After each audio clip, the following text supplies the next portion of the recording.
Assalamualaikum warahmatullahi wabarakatuh. Innal hamdalillah, sesungguhnya puji-pujian hanyalah milik Allah. Nahmaduhu, kita senantiasa memujinya, wa nasta'inuh, dan juga senantiasa memohon pertolongan kepadanya dalam setiap urusan kita. Wa nastaghfiruh, dan juga kita senantiasa memohon ampun atas kesalahan yang kita sadari ataupun tidak kita sadari. Man yahdihillahu fala mudhillalah. Barang siapa yang Allah telah berikan dengan rezeki terbesar dalam kehidupan, yaitu hidayah, maka tidak ada yang bisa menyesatkannya. Wa may yudlil fala hadiyalah. Dan barang siapa yang Allah biarkan seseorang berada dalam kerugian terbesar dalam kehidupan, yaitu dijauhkan dari cahaya hidayah, maka tidak ada yang bisa memberinya petunjuk selain petunjuk Allah Subhanahu wa ta'ala. Asyhadu an la ilaha illallah wahdahu la syarikalah. Saya bersaksi bahwa tiada ilah atau sesembahan yang berhak untuk diibadahi dengan benar selain Allah, tiada sekutu baginya. Wa anna Muhammadan abduhu wa rasuluh, dan bahwa Muhammad sallallahu alaihi wasallam adalah hamba dan juga utusannya. Wa ba'du, Allah berfirman, ya ayyuhalladzina amanu taqullaha haqqa tuqatih. Wahai orang-orang yang beriman, bertakwalah kalian kepada Allah dengan sebaik-baiknya takwa. Wa la tamutunna illa wa antum muslimun. Dan janganlah sampai kalian meninggal melainkan dalam keadaan berpegang teguh dengan agama Islam. Dan juga Allah berfirman, ya ayyuhalladzina amanu taqullaha wa qulu qawlan sadida. Wahai orang-orang yang beriman, bertakwalah kalian kepada Allah dan juga berkatalah dengan perkataan yang benar. Karena dengan berkata yang benar, yuslih lakum a'malakum, Allah akan perbaiki amal-amal kalian. Wa yaghfir lakum dzunubakum, dan mengampuni dosa dan kesalahan kalian. Wa may yuti'illaha wa rasulah, barang siapa yang selalu berusaha taat kepada perintah Allah dan Rasulnya, faqad faza fawzan 'azima, dia sungguh telah mendapatkan kemenangan yang agung, kesuksesan yang sejati. Amma ba'du, falhamdulillahirabbil alamin. Kita bersyukur kepada Allah Subhanahu wa ta'ala yang telah memberikan kita rezeki di pagi ini, rezeki yang besar di pagi ini, yaitu berupa taufik, kemudahan bagi kita untuk duduk dalam majelis yang mulia, yaitu majelis ilmu. Majelis ilmu ini disebutkan oleh para ulama merupakan min afdhalil hasanat, merupakan salah satu aktivitas yang paling afdal, kebaikan-kebaikan yang paling afdal, yaitu menuntut ilmu. Dan majelis ilmu juga disebut sebagai afdalu majalis dzikr, sebaik-baiknya majelis zikir. Karena sama-sama di dalamnya kita berzikir mengingat Allah, perintah Allah, larangan Allah, akan disebut yang paling afdal. Ya. Dan juga kita duduk di sini sama-sama antara lain ingin melaksanakan perintah Nabi SAW. Nabi SAW bersabda dalam satu hadis, talabul ilmi fardhatun ala kulli muslim. Menuntut ilmu wajib hukumnya bagi setiap muslim. Menuntut ilmu wajib hukumnya bagi setiap muslim. Yang sering mungkin terlintas dalam pikiran kita, ilmu apa yang wajib? Karena banyak sekali ilmu ini. Di dunia ini banyak sekali ilmu. Para ulama katakan yang wajib dituntut, yang wajib bagi seseorang yang sudah berakal dan juga balik, maka dia wajib menuntut yang disebutkan keutamaannya dalam Al-Quran dan As-Sunnah, maksudnya wajib menuntut ilmu agama. Lalu ilmu agama juga banyak bidangnya, Ilmu apa yang dalam ilmu agama ini yang wajib kita ketahui? Para ulama katakan ilmu terutama yang menyangkut akidah kita, keyakinan kita, akidah yang mendasar seperti makna la ilaha illallah, makna asyhadu anna Muhammadar Rasulullah, mengenai rukun Islam, rukun iman. Nah, itu harus diketahui secara mendasar. Dan juga ilmu-ilmu yang berhubungan dengan ibadah keseharian kita. Ibadah keseharian kita contohnya apa? Sholat. Maka kita harus mempelajari dengan baik tentang sholat, termasuk syarat-syaratnya. Termasuk syarat-syarat sahnya sholat. Di antara syarat sah sholat yang terpenting yang dibahas oleh para ahli ilmu adalah mengenai tata cara berwudu. Ya, tata cara berwudu bagian dari toharoh. Ya. Dan ini subhanallah, wudu yang benar bisa dibilang surga atau neraka kita. Bisa dibilang sebagai surga atau neraka kita. Bagaimana bisa seperti itu? Suatu saat para sahabat bersama Nabi Sallallahu Alaihi Wasallam pernah melakukan perjalanan dari kota Mekah menuju Madinah. Dari kota Mekah menuju Madinah. Lalu kemudian mereka terhenti dalam salah satu perjalanan mereka untuk melaksanakan sholat asar. Subhanallah, rupanya mereka terlambat untuk mengikuti sholat asar. Artinya sudah agak terlalu larut sehingga sebagian sahabat terburu-buru dalam melaksanakan persiapan sholat, yaitu ketika berwudu. Sebagian mereka tergesa-gesa sehingga kemudian sebagian sahabat berwudu terburu-buru dan meninggalkan di tumit mereka ada bagian yang tidak tersentuh air wudu. Jadi buru-buru pas bagian tumitnya ada yang tidak terbasuh oleh air wudu. Nabi Sallallahu Alaihi Wasallam melihat hal seperti itu. Beliau, kita ketahui Nabi SAW ini orang yang paling halus perangainya, ya Bu ya, paling baik perkataannya, ya. Beliau tidak kasar dan beliau akhlak yang paling bagus dari manusia yang pernah ada di muka bumi. Sebagaimana Allah berfirman, wa innaka la'ala khuluqin 'azim, dan kau berada di atas akhlak yang sangat agung. Tapi ketika Nabi SAW melihat seperti itu, ketika melihat ada yang wudu yang tidak sempurna, maka disebutkan oleh periwayat hadis, beliau berteriak atau bersuara keras dengan suara yang sangat lantang. Lalu beliau mengatakan, wailun lil aqabi minan nar, wailun lil aqabi minan nar. Wail bagi tumit-tumit yang tidak tersentuh air wudu. Wail yang bagi tumit yang tidak tersentuh air wudu. Wail ini maknanya, para ulama ahli ilmu katakan wail maknanya celaka. Tapi itu ungkapan celaka yang biasanya diucapkan orang Arab untuk musuh. Kalau untuk teman, orang Arab punya gaya bicara sendiri, yaitu waiha, celaka kamu, misalnya seperti itu. Tapi kalau untuk musuh digunakan wailun lak, celaka dirimu. Ini Nabi SAW berkata dengan wailun, dengan kata seperti itu dan suara yang keras, ya, ketika menegur sahabat yang wudunya tidak benar, bagian tumitnya tidak tersentuh air wudu. Wail juga kata para ulama maknanya ismuwadin fi jahannam, nama salah satu lembah di neraka jahanam. Jadi Nabi SAW mengatakan jahanamlah bagi wudu, tumit-tumit yang tidak tersentuh air wudu. Neraka jahanam bagi tumit-tumit yang tidak tersentuh air wudu.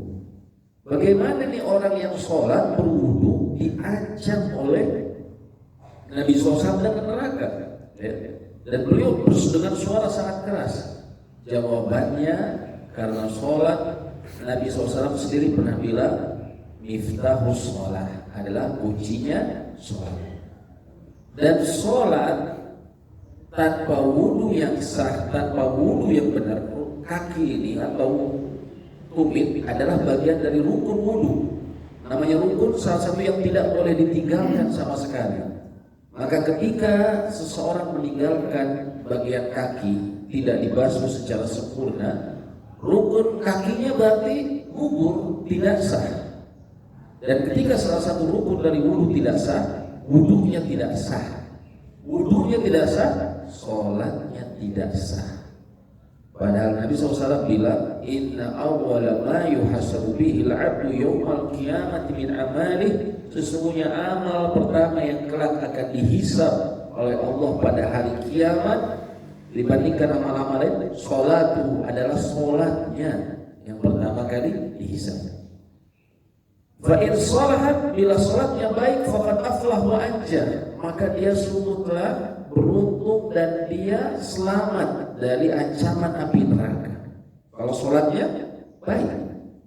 Wa in fasadat, bila sholatnya buruk, sholatnya tidak sah, maka faqad khaba wa khasir, dan maka dia akan menyesal dan dia akan merugi. Dia akan menyesal, kenapa saya tidak perbaiki ibadah saya dulu, gitu kan? Dan merugi, kenapa? Dia terancam api neraka. Alhamdulillah. Maka dari situ masalah wudu ini bukan masalah sepele. Kadang orang hanya mengingat dulu belajar wudu waktu kecil begini dan begitu. Ingat waktu dulu saja, ya. Tanpa kita bisa jadi dulu kita memperhatikannya tidak benar, atau mungkin juga penyampaiannya tidak utuh dari pengajar, ya, sehingga kemudian kita tidak bisa melaksanakan dengan baik. Masalahnya kalau tidak diancam neraka ya nggak apa-apa. Ini masalahnya diancam sama neraka. Nah ini yang berat. Masalahnya diancam dengan neraka.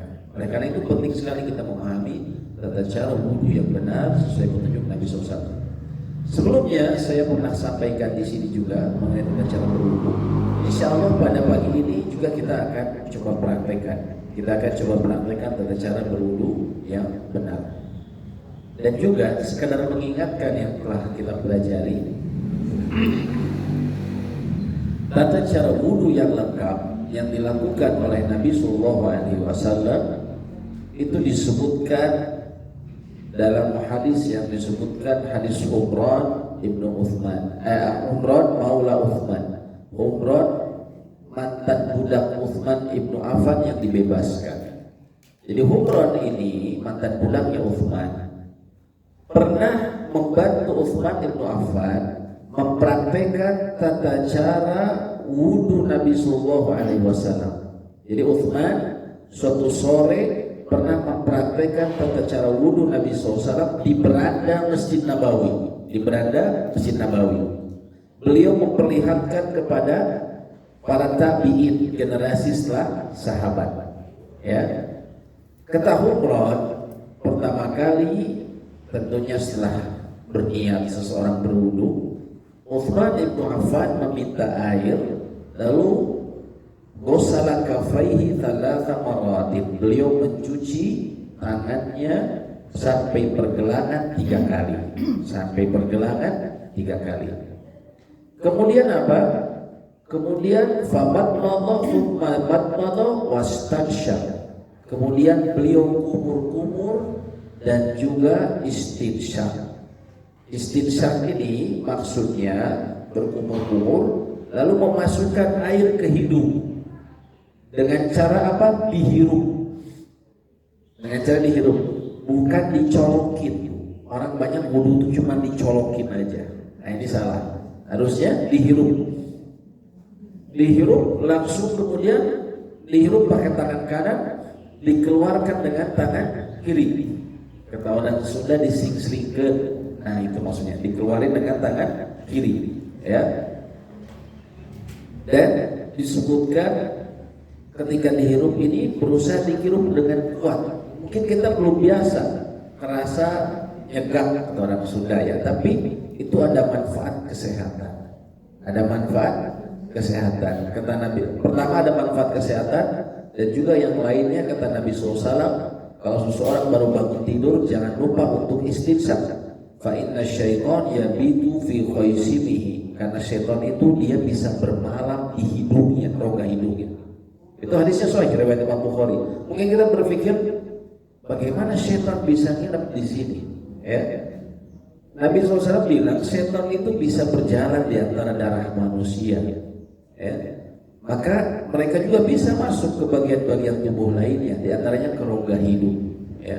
Dan cara mengeluarkannya Allah jadikan berwudu yang benar dengan cara menghirup ke hidung lalu dikeluarkan di antara cara mengeluarkan mereka ya.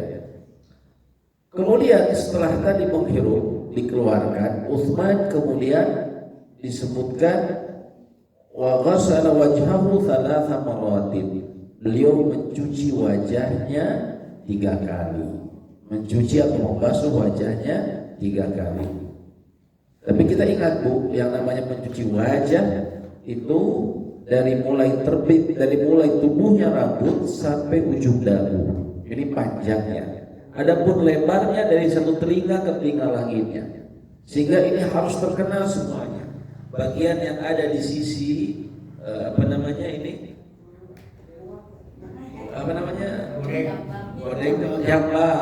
jambang. Ibu mungkin kan nggak ada jambang ya, cuma sampai sini. Tapi bagian sini juga harus kena.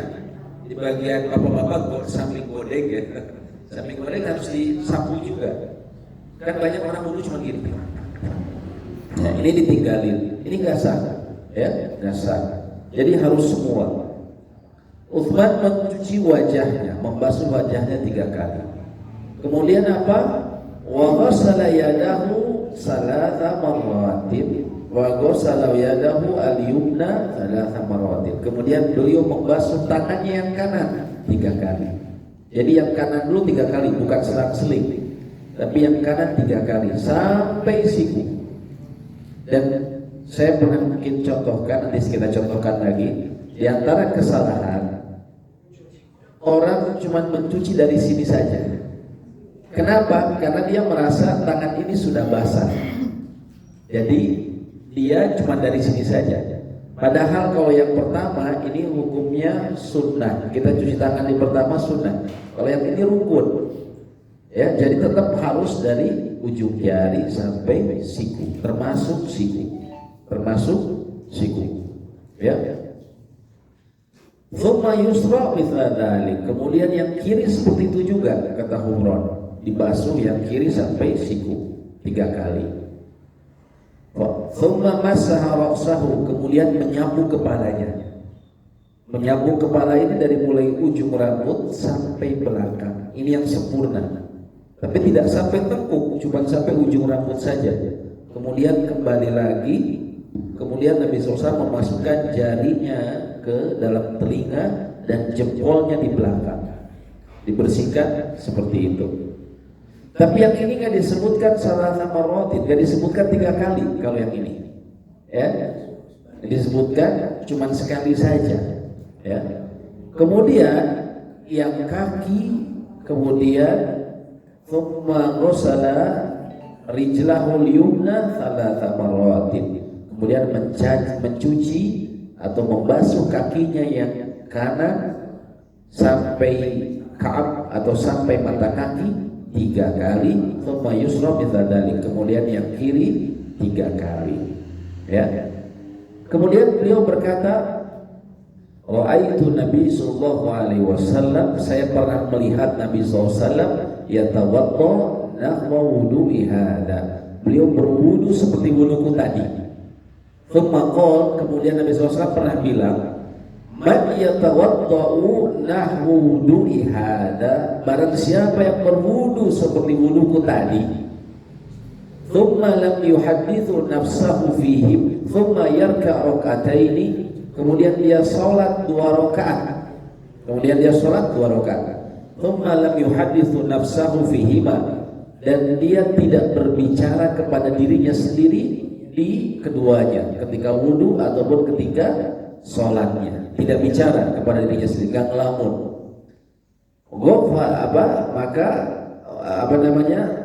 Ghufira lahu ma taqaddama min dzambi, maka Allah mengampuni dosa-dosanya yang telah lalu. Wah, ini subhanallah, wudu yang benar itu bisa menjadi sebab diampuninya kesalahan seseorang. Tapi wudu yang salah, kebalikannya bisa apa? Jadi jalan neraka seseorang. Nah, dari sini kita bisa memahami bahwa memang wudu itu bisa jadi atau surga atau nerakanya seseorang.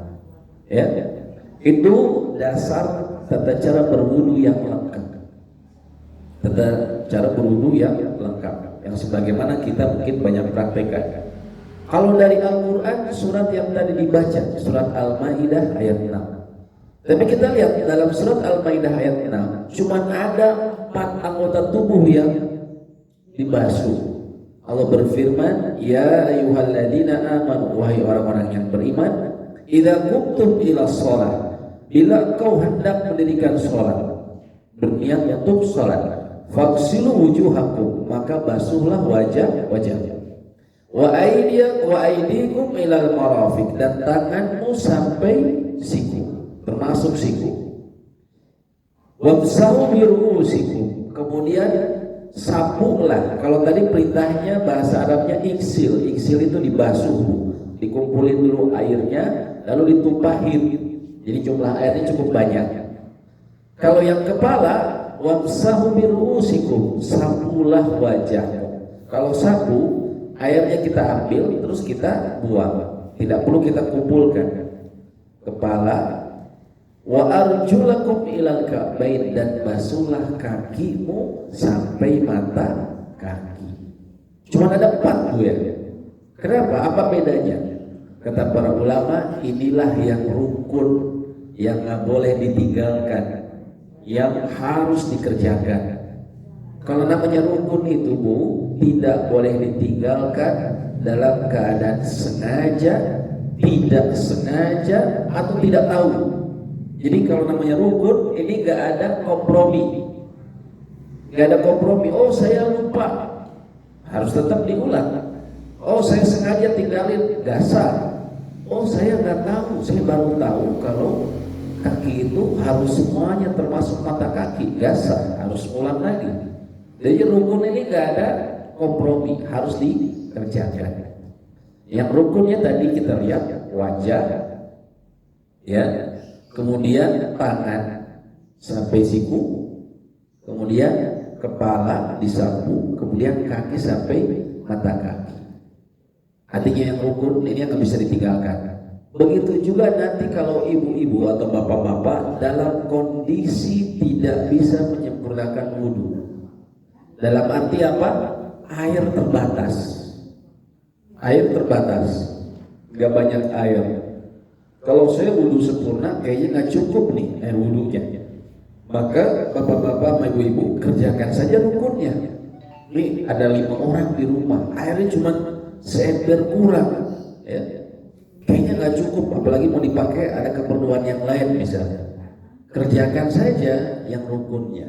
Atau misalnya bapak ibu qadarullah masyafa'al lagi sakit, gak boleh kena air banyak. Ini boleh, Bu, kena air tapi dikit saja, takut tambah sakit.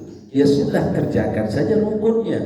Wajah, tangan, kepala, kaki. Asal apa? Sempurna. Wajah benar-benar sempurna.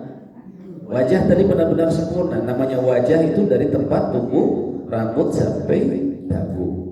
Kalau kita bapak-bapak yang laki-laki, biasanya tempat tumbuh rambutnya mundur, Pak, ya. Nah, apakah dari belakang? Enggak, Pak. Waktu bapak dulu masih ganteng. Dulu di depan, ya dari sini, bukan dari belakang. Ya, kalau ada kita kebotakan dari depan, yang ingat dulu tempat tumbuhnya, ya.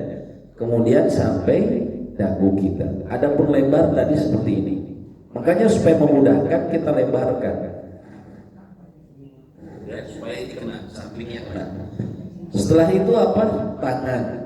Tangan ingat dari ujung ini dibasuh sampai siku, termasuk siku, termasuk siku, ya, termasuk siku.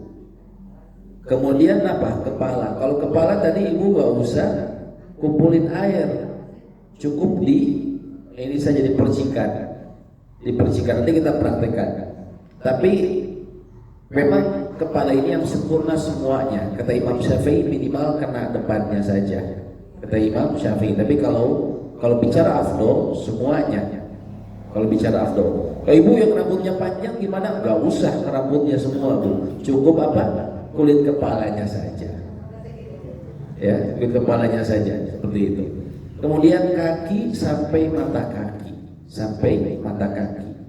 Dan ibu-ibu kalau misalnya tadi kondisinya dalam perjalanan air pas-pasan, atau misalnya di rumah memang airnya sedikit atau lagi sakit nggak bisa pakai air banyak, maka kerjakan boleh sekali-sekali. Karena kata para sahabat, kan Nabi SAW yatawaddo marrah-marrah. Nabi SAW itu pernah wudu sekali-sekali, atau marotain, atau dua kali, atau tiga kali. Yang afdol 3 kali. Tapi sebagian ulama kalau kepala sekali, walaupun Imam Syafi'i bilang 3 kali, ya. Tapi ulama lain mengatakan sekali, karena Nabi SAW, kata Ali bin Abi Thalib, memang kalau kepala beliau cuma sekali, yang nggak masalah. Artinya seseorang mau ambil yang afdol sekali, kalau mau 3 kali pun tidak masalah. Dan tidak perlu ngumpulin air, cukup tangan kita basah. Ya, jadi ibu-ibu yang afdol 3 kali. Tapi kalau ibu tadi membutuhkan menghemat air, ataupun misalnya dalam kondisi sakit, boleh sekali-sekali. Jadi jangan langsung lagi sakit tayamum aja. Kalau masih bisa menggunakan air, tidak boleh kata para ulama kita langsung tayamum, nggak boleh. Saya boleh sih kena air, tapi nggak boleh banyak. Ya nggak apa-apa, kalau gitu sekali saja. Saya nggak bisa kerjain sendiri, harus dibantu. Kalau gitu dibantu, disiramin. Kita nggak basuh pakai tangan, nggak apa-apa. Memang disunahkan itu digosokkan. Tapi kalau kita misalnya, na'udzubillah, contohnya pasien stroke, dia nggak bisa gerakan, sama anaknya bawa suster, terus kemudian disiramkan, itu boleh. Disiramkan air, ya, ataupun nyalain keran seperti itu, ataupun mungkin sekarang pakai spray yang airnya banyak, silahkan seperti itu. Kalau dia nggak bisa, ini kan sendiri, ya, bisa dibantu seperti itu. Kenapa, Bu? Pakai waslap itu kalau dalam kondisi terpaksa, tapi lebih baik tidak, ya. Kecuali waslapnya juga banyak airnya. Waslapnya kalau banyak airnya itu masuk ke namanya wudu khafif, wudu yang ringan. Untuk memperbarui wudu itu boleh. Memperbarui wudu itu begini. Ibu dari sholat maghrib menuju isya masih ada wudu ibu. Tapi ketika adzan isya, apakah ibu harus berwudu lagi? Tidak wajib, tapi disukai untuk berwudu lagi. Nah, ketika berwudu lagi disebutnya ketika wudu lagi kita bisa berwudu dengan cara yang tadi, pakai waslap, wudu yang ringan, atau yang mengerjakan hanya rukunnya saja, itu boleh. Ya. Kalau untuk wudu memperbarui. Tapi kalau wudu tadi yang ibu dalam perjalanan, dalam kondisi sakit, mengerjakan rukunnya saja itu boleh, sah, ya. Itu sah, ya. Itu sah. Sebentar kita akan coba praktekkan, mungkin di mana ya, di sebelah sana. Di mana, di sebelah sana, ya. Sampai sini dulu, mungkin ada yang mau ditanyakan dulu, silakan Bu. Ya.